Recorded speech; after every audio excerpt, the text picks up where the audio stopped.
রায়গঞ্জ বিধানসভার অন্তর্গত বিন্যাগুড়ি অঞ্চলের সুদামগঞ্জে সর্বভারতীয় তৃণমূল কংগ্রেস দলের সাধারণ সম্পাদক এবং সাংসদ এবং আমাদের দলের আইকন অভিষেক ব্যানার্জির বিরাট এই জনসভা, এই জনসভায় আমাদের মধ্যে উপস্থিত আছেন।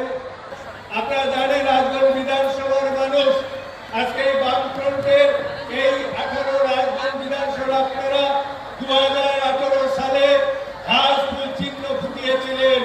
আজকে প্রায় 19 বছর হয়ে গেল।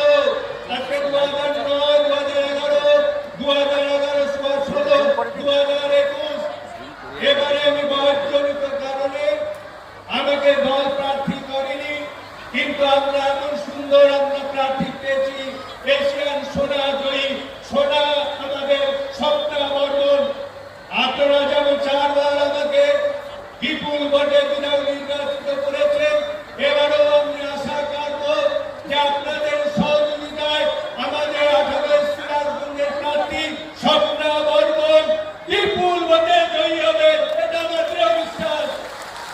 বিজেপি যতই বড় লম্বডম্ব করুক না কেন, আপনারা দেখেছেন 2021 সালে 21 সালে ওরা এমন শুরু করলো, ওরা বললো কি এবারে গেল তৃণমূল গেল, আর বলেছিল কি খগেশ্বর করে গোয়ারা হারবে।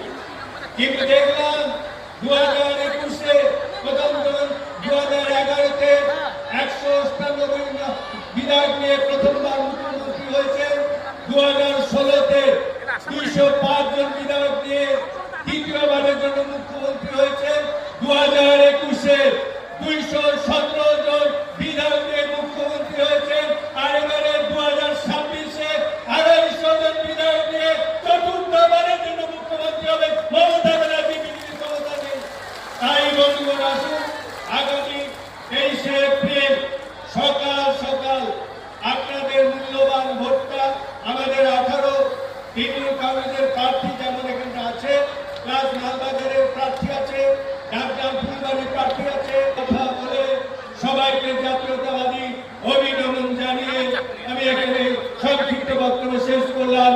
জয় হিন্দ, বন্দে মাতরম, তৃণমূল কংগ্রেস জিন্দাবাদ, মামাটি মানুষ সরকার জিন্দাবাদ, মমতা ব্যানার্জি জিন্দাবাদ, অভিষেক ব্যানার্জি জিন্দাবাদ।